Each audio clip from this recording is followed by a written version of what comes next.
Bonjour, j'espère que tout va bien pour vous. Aujourd'hui, je vous propose une vidéo d'aide permettant d'aborder la séquence de mathématiques de la semaine, la somme de deux nombres inférieurs à 100. Donc pour cette séquence, vous aurez besoin, dans un premier temps, de deux enveloppes nominatives, donc une enveloppe au nom de Arthur et la deuxième au nom de Zoé. Vous aurez besoin de barrettes de 10 boutons et de barrettes d'unité de 1 bouton préalablement découpées. Vous aurez aussi besoin de deux bons de commande.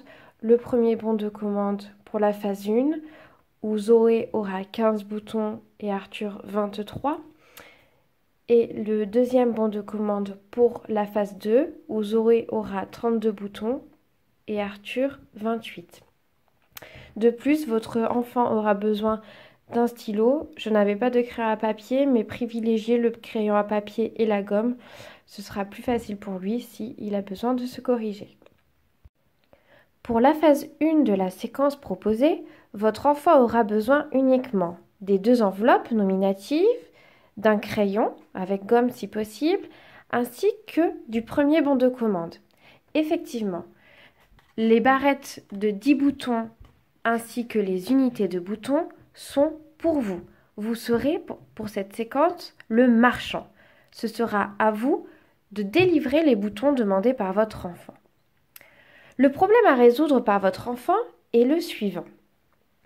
Zoé et Arthur ont chacun un zyglotron. Mais alors, qu'est-ce qu'un zyglotron ? Un zyglotron est un petit robot comme celui-ci à qui il manque ses boutons. Vous voyez, ils ont des emplacements sur le corps, mais normalement, il y a des boutons, comme ceci. Votre enfant n'aura pas la possibilité d'avoir ce zyglotron avec lui. Il ne pourra donc pas regarder le nombre de boutons qu'il y a et ne pourra pas s'aider de ça. Ce n'est pas le but de la séquence. Donc, dans un premier temps, proposez à votre enfant le premier bon de commande. Vous lui donnez et vous lui laissez le temps de le lire, de le regarder et de voir ce qu'il en a compris. Il vous dira par lui-même ce qu'il a compris. Ensuite, revenez avec lui sur ce bon de commande. Qu'est-ce qu'il nous dit ? Il nous dit que Zoé a un zyglotron à qui il faut 15 boutons. Arthur, lui, il a un zyglotron à qui il faut 23 boutons. Le problème est le suivant. Vous aimeriez que votre enfant vous dise combien en tout il faudra de boutons. Si on compte les boutons du zyglotron de Zoé, mais aussi les boutons du zyglotron d'Arthur. Votre enfant aura tout cet espace sur son bon de commande pour essayer de trouver la bonne réponse. Quand il pense savoir combien est-ce que de boutons il aura besoin en tout, il viendra vous voir. Il notera le résultat sur sa feuille et viendra vous voir. À ce moment-là, vous pourrez lui délivrer les petits boutons. Votre enfant devra donc écrire combien le marchand, donc vous, devra lui donner de paquets de 10 boutons, comme ceci, et de boutons tout seuls, comme cela. Attention, le marchand refusera de donner plus de 9 boutons tout seul, ce qui obligera votre enfant à demander des dizaines ou des unités. Votre enfant doit chercher la réponse tout seul. Il trouvera des stratégies par lui-même en les notant ici. Quand il pense connaître la bonne réponse, comme dit auparavant, il viendra chercher les boutons. Ensuite, quand il aura les boutons, il les mettra près de lui et devra remettre le bon nombre de boutons dans les enveloppes de Zoé et d'Arthur. Par exemple, Zoé avait 15 boutons pour son zyglotron, il devra donc mettre 15 boutons dans l'enveloppe de Zoé. Arthur, lui, en avait 23, il devra donc en mettre 23 dans l'enveloppe d'Arthur. Par conséquent, s'il y a des erreurs, votre enfant le remarquera immédiatement. Ainsi, il pourra corriger son erreur de manière autonome. Attention, l'objectif n'est pas de mettre immédiatement en place la technique opératoire. En effet, celle-ci sera enseignée un peu plus tardivement. Ici, l'objectif est de favoriser différentes stratégies de calcul réfléchies en utilisant les connaissances disponibles. À partir de là, en unité de 10, la technique de calcul posée sera mise en place. Le premier bon de commande, donc celui-ci, a été choisi pour que la simple addition séparée des unités et des dizaines soit suffisante, ce qui limite la difficulté. La forme du bon de commande est destinée à inciter les élèves à raisonner sur les dizaines et les unités. Je vous présente maintenant une des procédures qu'il est possible d'utiliser par votre enfant pour résoudre le problème. Il s'agit de la décomposition en dizaines et unités.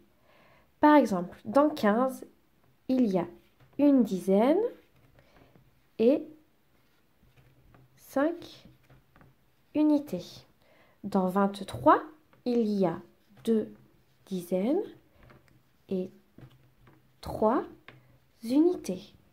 Votre enfant devra donc ajouter les dizaines avec les dizaines et les unités avec les unités. Ainsi, il obtiendra le résultat suivant. Une dizaine et 2 dizaines égale 3 dizaines. 5 unités et 3 unités est égal à 8 unités. Ainsi, 3 dizaines et 8 unités est égal à 38. Votre enfant aura donc trouvé le résultat 38. La deuxième procédure pour résoudre ce problème est la suivante, la décomposition additive. Votre enfant a eu des exercices il y a quelques semaines à ce sujet. Par exemple, pour décomposer 15, on sait qu'il y a une dizaine et 5 unités. Donc un paquet de 10 et 5 tout seul. Ainsi, 15 est égal à 10 plus 5. Pour 23, il y a 3 unités et 2 dizaines. Donc 2 paquets de 10 et 3 tout seul. Ainsi, on a 2 paquets de 10, 10 plus 10 et 3 tout seul, donc plus 3. Il s'agira donc pour votre enfant d'additionner ceci et cela. On a donc combien de paquets de 10? On compte les paquets de 10. 1, 2, 3. 3 paquets de 10. On peut se les noter par exemple. 10 plus 10 plus 10 et plus 10. Voilà. Et ensuite, on comptera le reste. 5 plus 3 est égal à 8. Donc, on a le résultat suivant. 10 plus 10 plus 10 plus 8. Votre enfant remarquera qu'il y a 3 paquets de 10, donc 3 dizaines et 8 tout seul. Donc, on obtient bien le résultat 38. La troisième procédure que votre enfant pourra être amené à utiliser pour résoudre le problème est le surcomptage. Par exemple, le surcomptage de 23 à partir de 15. Donc, on commence à 15 et votre enfant sait qu'il devra rajouter 23 nombres. Donc, on y va. Donc, 15, 16, c'est le premier nombre.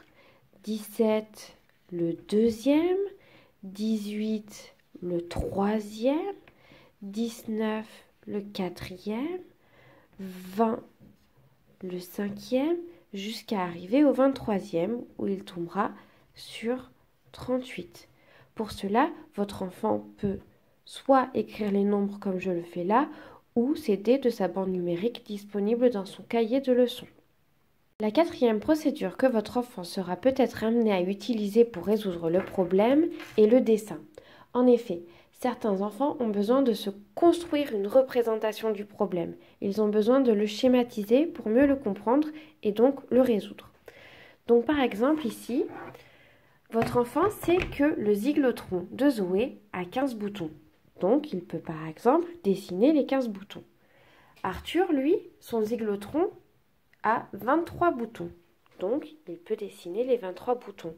Ensuite, il lui suffira de compter l'ensemble des boutons pour savoir combien il y en a en tout. Pour résoudre le problème, valorisez les deux premières procédures en s'appuyant donc sur les dizaines et les unités. Donc par exemple, pour la procédure 1, vous pouvez écrire sous la forme comme celle-ci. Pour la procédure 2, sous cette forme. Ainsi, le résultat au premier problème est donc 38. Votre enfant devra donc vous demander 38 avec des barrettes de 10 boutons et des unités de boutons. Donc, il devra venir vous demander 3 barrettes de 10, donc 3 dizaines pour 38.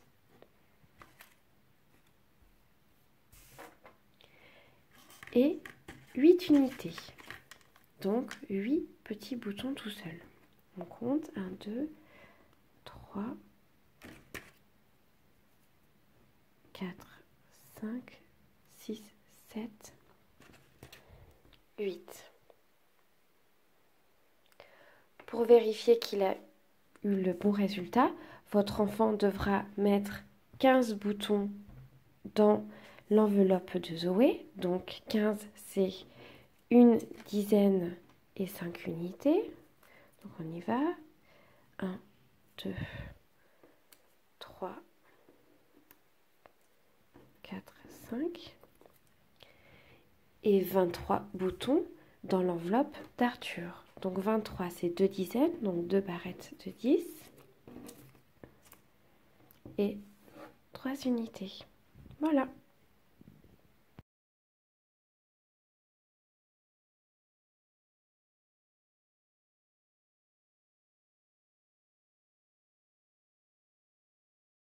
Pour la deuxième phase de la séquence, proposez à votre enfant le deuxième bon de commande.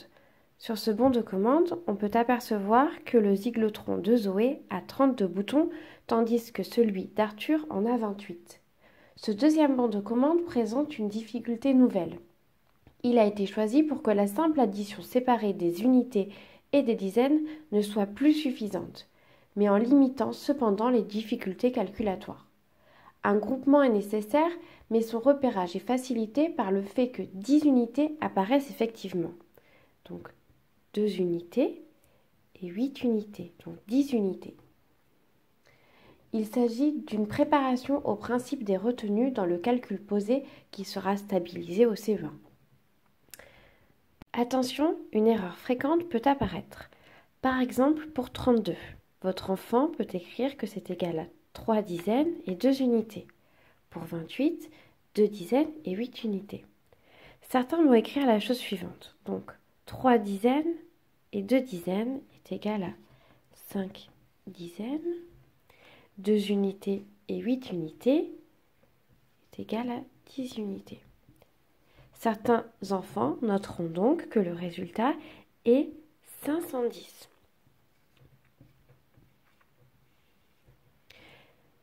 Il faut lui dire effectivement que ce résultat est faux et lui rappeler pourquoi. 10 unités doivent être remplacées par une dizaine. Par exemple, ici avec le matériel, quand j'ai 10 unités, par exemple ici 10 boutons, elles doivent être obligatoirement remplacées par une dizaine, un paquet de 10. La première procédure privilégiée pour résoudre le problème. Donc, on a 32 plus 28.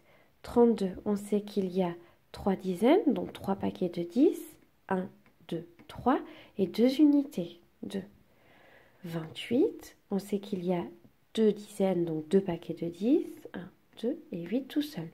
Ensuite, on ajoute les paquets de 10 avec les autres paquets de 10. Donc, on a 5 paquets de 10 et on rajoute 2 plus 8. 2 plus 8, ça fait 10, donc ça nous rajoute encore un paquet de 10. On compte tous les paquets de 10.